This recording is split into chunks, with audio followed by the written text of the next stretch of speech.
Hello everyone, my name is Morgan Shirley, and in this talk I'd like to tell you about some recent research I've done about equality oracles in communication complexity. This work is joint with Toniann Pitassi at Columbia and Adi Shraibman at the Academic College of Tel Aviv-Yaffo. Let me start by defining the standard communication model. We have two parties, Alice and Bob. Alice gets some input X and Bob gets some input Y. The parties exchange messages according to a protocol with the goal of computing some joint function of their output. We say such a protocol is efficient if the number of bits exchanged is polylogarithmic in the lengths of their inputs. Note that linear communication is trivial. For this talk, I'll be focusing on functions whose outputs are binary. What I've described here is the basic deterministic model of communication. In this work, we're interested in what happens when you add extra capabilities to this model. Here are three extended models of particular interest. The first is the randomized model, where Alice and Bob have access to a source of randomness and are allowed some small chance of computing the function incorrectly. The second is the non-deterministic model. Here, a prover sends some short witness string to Alice and Bob that can depend on their inputs. Alice and Bob can then communicate to verify this witness. The third variation on the standard model we'll be considering is the oracle model. Fix some function g. In addition to sending messages to each other, Alice and Bob can now also send messages to some oracle who will evaluate the function g on these messages. They are only charged one bit of communication to query the oracle like this. Similarly to oracles in classical computing theory, this oracle model allows us to model reductions in communication complexity. In this talk, we'll investigate what happens when we combine multiple of these extended models. Two-party communication functions can be represented by matrices. Each row of the matrix will correspond to a possible value of x. Each column will correspond to a possible value of y. And the entry where they intersect will be the output of the function on that pair of inputs. The example shown here is the communication matrix for the equality function. The equality function, which is the main character of today's talk, evaluates to 1 if and only if the inputs are equal. We can use properties of the equality function's communication matrix to reason about its communication complexity. We know that functions with efficient deterministic protocols have communication matrices with low rank. The equality function's communication matrix has high rank. Therefore, we can conclude that there is no efficient deterministic protocol for equality. However, there is an efficient randomized protocol for equality that uses hashing. What other functions have efficient randomized protocols? One such function is the greater than function. Interpreting our inputs as numbers, is x greater than y? The fact that equality has an efficient randomized protocol makes it easy to show that the greater than function does as well. We run the equality protocol multiple times to binary search for the first coordinate I where x and y differ. Then Alice and Bob exchange xi and yi. If xi is greater than yi, then x is greater than y. We used a reduction here, so this randomized protocol can be described equally well as a deterministic protocol with access to an equality oracle. Certainly every function with an efficient equality oracle protocol also has an efficient randomized protocol. This raises the question of the converse. Does every function with an efficient randomized protocol also have an efficient equality oracle protocol? Chattopadhyay, Lovett, and Vinyals answered this in the negative. The goal of our paper is to continue investigating the relationship between equality oracles and randomness. Specifically, in this work, we studied what happens when you add non-determinism to these models. Furthermore, you'll note that we really needed to use many oracle calls to equality in the greater than protocol. What happens when we only allow one? We give answers to these questions in terms of properties of the communication matrix. There are 4 models here that we give characterizations of. The first is the non-deterministic model with multiple oracle calls to the equality function, denoted np to the eq. In the second, we only allow a single oracle call, and this is denoted exists.eq. It turns out that there are particularly clean characterizations of two more models that are perhaps a bit more esoteric. These models have unambiguous nondeterminism, which means that for every input on which the function evaluates to 1, there is exactly one witness that the prover can send. The models are denoted up to the EQ and u.eq respectively. The main building blocks of our characterizations are Blocky matrices. A matrix is a Blocky matrix if it is an identity matrix, or some rearrangement of the identity matrix. Maybe we duplicate or delete some rows or columns, maybe we permute some rows or columns. The important thing is that Blocky matrices are exactly the set of matrices that can be recognized by a single equality oracle call.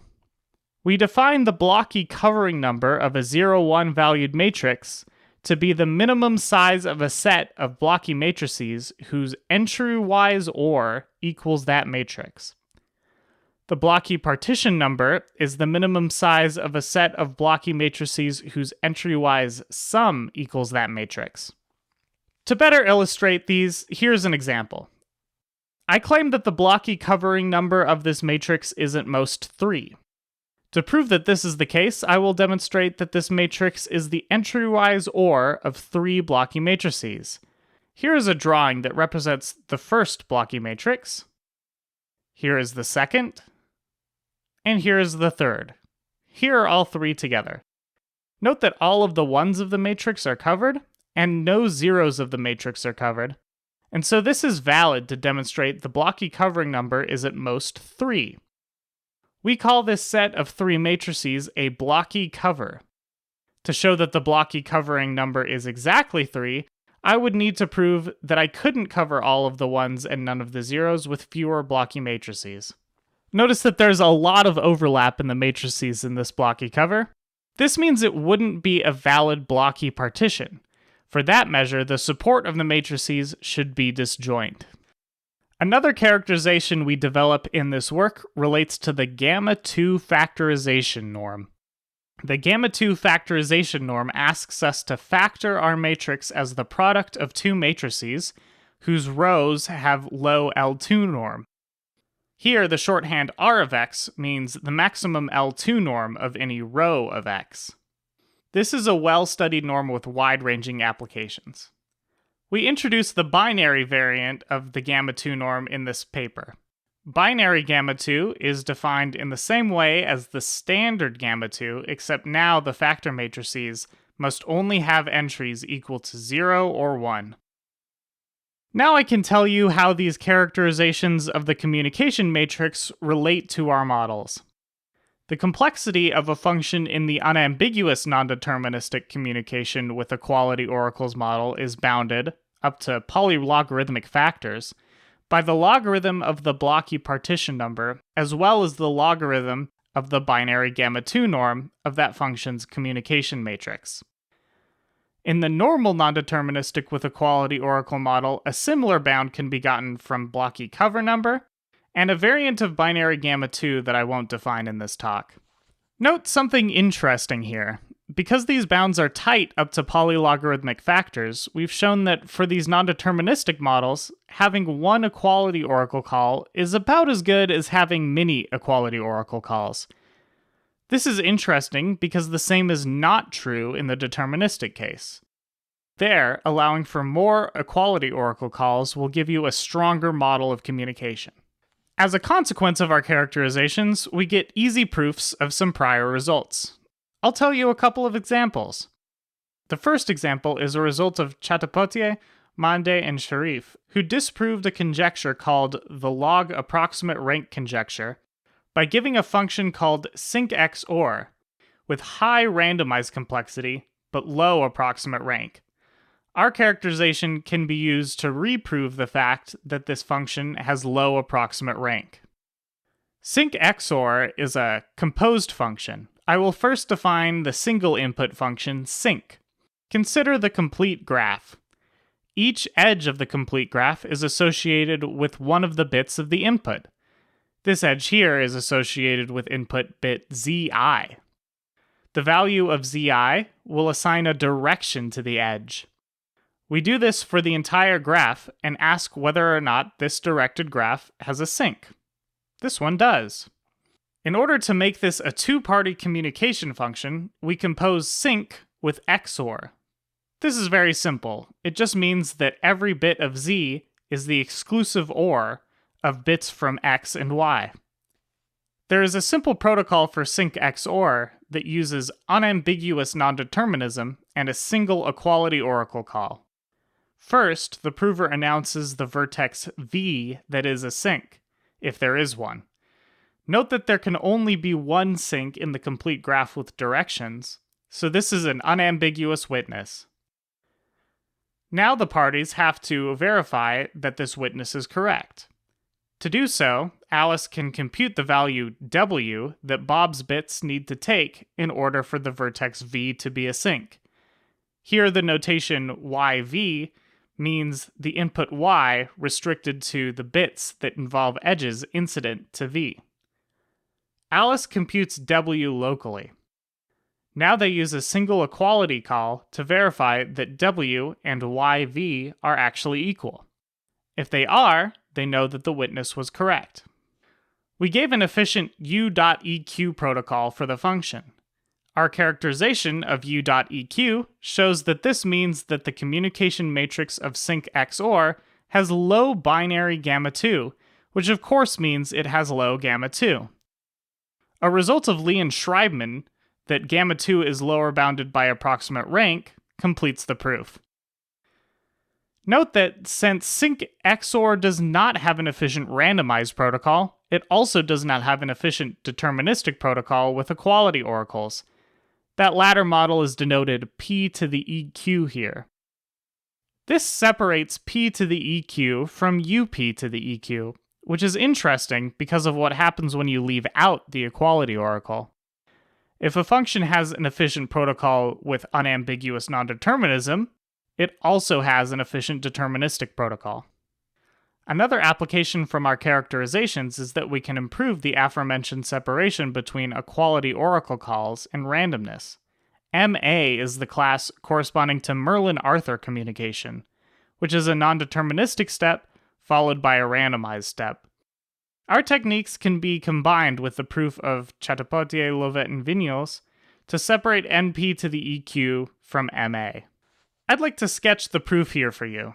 The main tool here was introduced by Chattopadhyay, Lovett, and Vigneault's, a lower bound method that uses the ratio between the number of ones in a function's communication matrix, denoted alpha, and the square root of the size of the largest rectangle composed entirely of ones, denoted beta.